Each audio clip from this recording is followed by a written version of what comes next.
Magandang araw po muli sa inyong lahat. Konting kaalaman at gabay sa ating pang-araw-araw na buhay. Kamusta na po kayo? Ang biyaya ng Panginoon ay patuloy na sumaating lahat. Tayo po'y mag-devotion at pinamagatang I Love My Church. I Love My Church. Nakikita ko po yan sa mga tatak sa t-shirt o kaya nakikita ko sa post sa Facebook. At higit sa lahat, mas maganda po ito kung hindi lang sinasabi bagkus ay may patunay. Truly, I love my church. Liwanagin ko lang po muna ang church kasi sa iba, ang church ay yung building lang.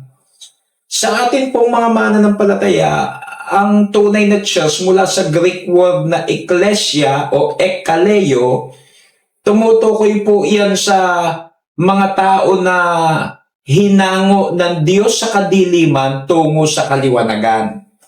Lipon ng mga tao na dating mga makasalanan, nasa kadiliman, nakakilala sa Panginoon, nanalig, hinango mula sa kadiliman tungo sa kaliwanagan at ngayon ay nabilang sa pamilya ng Diyos.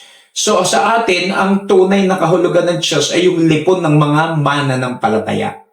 So pag sinabi mong I love my church, ay liwanagin natin na hindi lang building ang ating tinutukoy, rather yung mga mananampalataya na kapwa natin. Magbibigay po ako ng 3 puntos lang bakit pwede nating masabi na I love my church o bakit kinakailangan natin talagang mahalin ang church. Okay? I love my church. Mabilis lang po ito. Unang-una, malinaw ang sabi sa Matthew 16:18. Ito po yung una.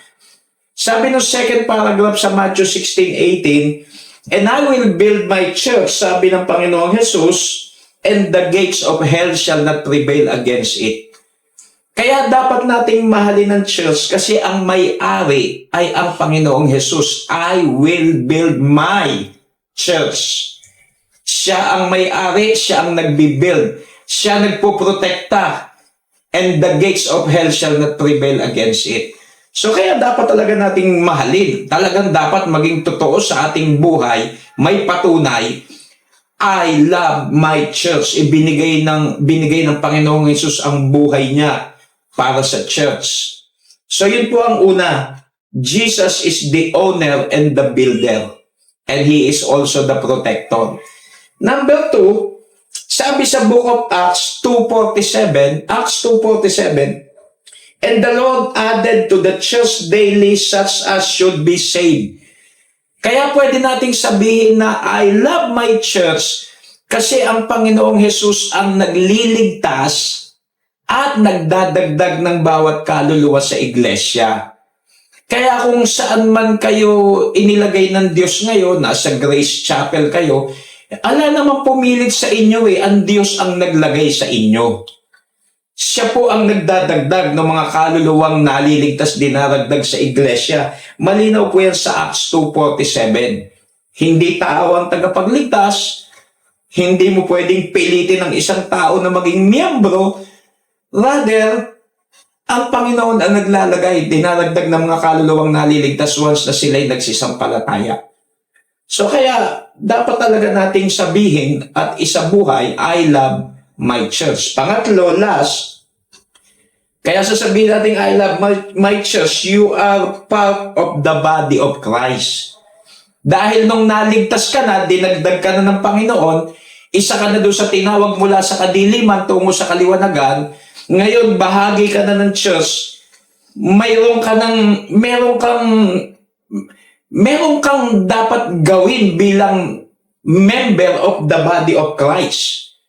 At iyon dapat kasama sa patunay na talagang mahal mo ang church. Kung ang Panginoon na naglagay sa isang church, gawin mo at ma-fulfill kung ano yung purpose ng Diyos na pagkakalagay sa iyo doon. Kaya kung ikaw ay nasa ganitong church o nasa Grace Chapel o nasa Vines Church, mag-worship ka dyan, maglingkod ka dyan, magtapat ka dyan, suportahan mo yan, pasakop ka dyan, mag-submit ka dyan, make sure you will get involved and get engaged. Kasi hindi naman pwedeng puro I love my church lang pero hindi ka naman uma-attend. I love my church lang pero hindi ka naman nakasuporta. So yung katagang I love my church nagdi-demand ng patunay. So sana maintindihan natin. At sana yung katagang I love my church, hindi lang sa labi natin lalabas, bagkus kita sa ating buhay.